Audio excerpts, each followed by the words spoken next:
بسم اللہ الرحمن الرحیم۔ بیت المقدس کا دوسرا نام یروشلم ہے۔ یہ فلسطین کا صدر مقام اور یہودیت و عیسائیت کا مرکز تھا۔ اس کی تسخیر کے بغیر شام کی فتح ادھوری رہ جاتی تھی۔ جنگ یرموک کے بعد عمر بن عاص رضی اللہ تعالی عنہ نے بیت المقدس کا محاصرہ کر لیا۔ حضرت ابو عبیدہ رضی اللہ تعالی عنہ بھی شام کی دوسری مہمات سے فارغ ہو کر بیت المقدس کے محاصرے میں شامل ہو گئے۔ حضرت ابو عبیدہ رضی اللہ تعالی عنہ کی آمد کی خبر سن کر رومی جنرل مصر کی طرف بھاگ گیا، جس کے بعد عیسائیوں نے محاصرہ کی صعوبتوں سے تنگ آ کر صلح کی درخواست کی، نیز ہتھیار ڈالنے اور جزیہ کی ادائیگی کا وعدہ کیا، مگر شرط یہ لگائی کہ امیر المومنین حضرت عمر فاروق رضی اللہ تعالی عنہ خود آ کر صلح کا معاہدہ لکھیں۔ حضرت عمر رضی اللہ تعالی عنہ کو عیسائیوں کی شرائط سے آگاہ کیا گیا۔ آخر مجلس شورا نے بیت المقدس کی اہمیت کے پیش نظر عیسائیوں کی شرط کو مان لیا۔ چنانچہ حضرت عمر فاروق رضی اللہ تعالی عنہ حضرت علی رضی اللہ تعالی عنہ کو مدینے میں اپنا قائم مقام مقرر کر کے رجب 16 ہجری میں بیت المقدس پر روانہ ہوئی۔ بدن پر دیہی موٹا کرتا اور سادہ لباس تھا جو عموماً پہنا کرتے تھے۔ ایک روایت یہ بھی ہے کہ جب حضرت عمر فاروق رضی اللہ تعالی عنہ بیت المقدس روانہ ہوئے تو آپ کے ہمراہ ایک غلام اور ایک اونٹ تھا۔ خوراک کے طور پر ستو اور کچھ کھجوریں تھی۔ دوران سفر آقا اور غلام باری باری اونٹ پر سوار ہوتے تھے۔ ایک منزل حضرت عمر رضی اللہ تعالی عنہ اونٹ پر بیٹھتے تھے تو دوسری منزل غلام۔ جب بیت المقدس کے قریب پہنچے تو اس وقت غلام اونٹ پر سوار تھا اور حضرت عمر رضی اللہ تعالی عنہ اپنی باری میں پیدل چل رہے تھے اور اونٹ کی مہار ان کے ہاتھ میں تھی۔ بیت المقدس کے لوگ امیر المومنین حضرت عمر فاروق رضی اللہ تعالی عنہ کو اس حالت میں دیکھ کر حیران و ششدر رہ گئے۔ بیت المقدس کے متعلق جو عہد نامہ عیسائیوں سے ہوا اس کا ترجمہ نقل کیا جاتا ہے۔ یہ وہ امان ہے جو خدا کے بندے امیر المؤمنین عمر رضی اللہ تعالی عنہ نے بیت المقدس کے لوگوں کو دی۔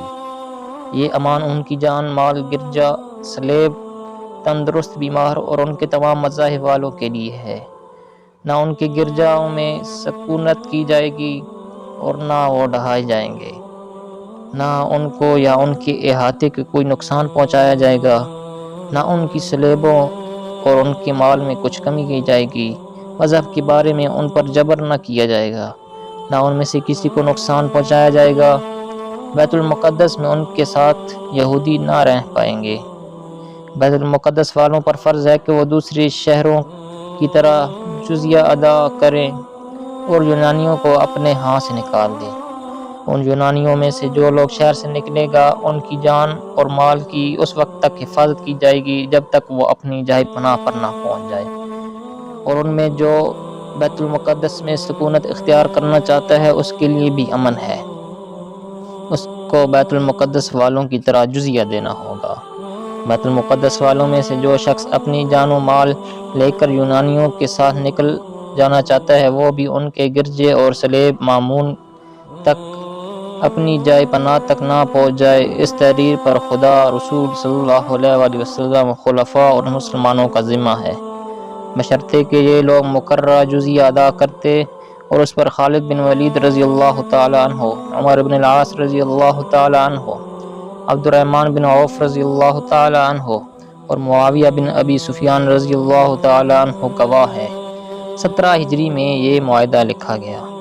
حضرت عمر فاروق رضی اللہ تعالی عنہ نے بیت المقدس کے متعلق عیسائیوں سے جو عہد نامہ کیا تھا، تاریخ اسلام میں اسے ایک خاص اہمیت حاصل ہے۔ یہ عہد نامہ اس حقیقت کی عکاسی کرتا ہے کہ حضور صلی اللہ علیہ وسلم اور آپ کے خلفاء اور صحابہ اکرام رضوان اللہ تعالی علیہم اجمعین کا اپنی غیر مسلم رعایا کے متعلق کیا رویہ تھا۔ علاوہ ازیں اس سے یہ بھی واضح ہوتا ہے کہ زمینوں کے حقوق کے سلسلے میں آپ صلی اللہ علیہ وسلم اور آپ صلی اللہ علیہ وسلم کے خلفاء کو کس قدر خیال تھا۔ اس صلح نامہ کی روح سے نہ صرف اہل بیت المقدس کو ایک معمولی جزیہ کے عوض امان دی گئی اور ان کی جان اور مال اور مذہب کی حفاظت کی ذمہ داری قبول کی گئی، بلکہ ان رومیوں کو بھی جو مسلسل کئی برس سے مسلمانوں کے خلاف برسر پیکار تھے امان دے کر اپنے درمیان رہنے کی اجازت دی گئی۔ دشمن کے ساتھ ایسا فراخ دلانہ سلوک اسلامی اخلاق کی ایک لازوال مثال ہے۔ رومیوں کے حقوق کے سلسلے میں یہ عہد نامہ سنگ میل کی حیثیت رکھتا ہے، کیونکہ بعد کے تمام ایسے معاہدوں کی بنیاد کا کام دیتا رہا۔ بعض مورخین نے اس عہد نامے سے یہ استدلال لیا ہے کہ فتح بیت المقدس تک حضرت خالد بن ولید رضی اللہ تعالی عنہ سپہ سالاری سے معزول نہیں ہوئے تھے، ورنہ ان کی جگہ حضرت ابو عبیدہ رضی اللہ تعالی عنہ کی گواہی ہوتی، لیکن یہ درست نہیں۔ اس عہد نامے پر حضرت خالد بن ولید رضی اللہ تعالی عنہ کی گواہی کا یہ جواز پیش کیا جا سکتا ہے کہ یہ عہد نامہ بیت المقدس میں نہیں بلکہ جابیہ کے مقام پر لکھا گیا تھا، جہاں صرف یہی حضرات موجود تھے اور یہی حضرات اس کے گواہ مقرر ہوئے۔ حضرت ابو عبیدہ رضی اللہ تعالی عنہ اس وقت بیت المقدس میں تھے، اس لیے ان کے دستخط اس دستاویز پر نہ ہو سکے۔ اس معاہدے کی تکمیل کے بعد حضرت عمر رضی اللہ تعالی عنہ بیت المقدس سے روانہ ہوئے۔ حضرت ابو عبیدہ رضی اللہ تعالی عنہ اور اسلامی لشکر کے دیگر افسران نے شہر سے ایک منزل ادھر آپ کا استقبال کیا۔ حضرت عمر فاروق رضی اللہ تعالی عنہ کا لباس اتنا معمولی اور فرسودہ تھا کہ جسے دیکھ کر مسلمان افسروں کو یہ خیال آیا کہ ممکن ہے عیسائی امیر المومنین رضی اللہ تعالی عنہ کو اس لباس میں دیکھ کر ہنسے۔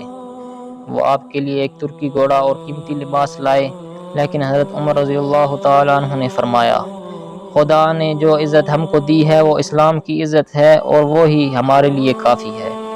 اور آپ اسی لباس میں بیت المقدس میں داخل ہوئے۔ وہاں کئی روز تک آپ رضی اللہ تعالی عنہ کا قیام رہا۔ ایک روز آپ رضی اللہ تعالی عنہ بیت المقدس کے مقدس مقامات کی زیارت کے لیے نکلے۔ بطریق اعظم یعنی کلیسا کا سب سے بڑا پادری اور دوسرے عیسائی رہنما آپ رضی اللہ تعالی عنہ کے ساتھ تھے۔ جب آپ رضی اللہ تعالی عنہ عیسائیوں کے ایک مشہور گرجے کی سیر کر رہے تھے تو نماز کا وقت آ گیا۔ آپ رضی اللہ تعالی عنہ نے گرجے سے باہر نکل کر نماز ادا کی۔ بطریق نے کہا یہی نماز پڑھ لیتے، لیکن آپ رضی اللہ تعالی عنہ نے فرمایا، اگر میں گرجے میں نماز پڑھ لیتا تو کل مسلمان اسے اپنی مسجد بنا لیتے۔ بیت المقدس میں چونکہ مسلمانوں کی چھاونی قائم ہو چکی تھی، اس لیے یہاں ایک مسجد کی تعمیر کی اشد ضرورت تھی۔ چنانچہ آپ نے بطریق اعظم سے مسجد کے لیے کوئی موزوں جگہ بتانے کی درخواست کی۔ بالآخر اس کے مشورے سے ایک مقام منتخب کیا گیا۔ یہ وہ جگہ تھی جہاں یہودیوں کی روایت کے مطابق حضرت یعقوب علیہ السلام اللہ تعالیٰ سے ہم کلام ہوئے تھے، جہاں کوڑے کرکٹ کے ڈھیر پڑے ہوئے تھے۔ آپ نے اس جگہ کو صاف کروا کر مسجد کی بنیاد رکھی، جو آج مسجد عمر کے نام سے مشہور ہے۔ ایک دن آپ نے حضرت بلال رضی اللہ تعالی عنہ سے اذان کہنے کی درخواست کی۔ انہوں نے فرمایا، میں نے عہد کیا تھا کہ جناب حضور صلی اللہ علیہ وسلم کے بعد کسی کے لیے اذان نہ کہوں گا، لیکن آج اور صرف آج آپ کی درخواست پوری کر سکوں گا۔ جب بلال رضی اللہ تعالی عنہ اذان دینے لگے تو صحابہ کرام رضی اللہ تعالی عنہم کی نگاہوں کے سامنے عہد نبی صلی اللہ علیہ وسلم کا سما پھر گیا۔ سب کی آنکھیں بے اختیار اشکبار ہو گئیں۔ حضرت معاذ بن جبل رضی اللہ تعالی عنہ روتے روتے بیتاب ہو گئے اور حضرت عمر فاروق رضی اللہ تعالی عنہ کی تو ہچکی بند ہو گئی۔ حضرت عمر فاروق رضی اللہ تعالی عنہ کچھ روز بیت المقدس میں قیام کرنے کے بعد واپس روانہ ہوئے اور واپسی میں مفتوحہ علاقوں کا دورہ کر کے اور سرحدوں کی حفاظت کا انتظام کرتے ہوئے مدینہ واپس پہنچ گئے۔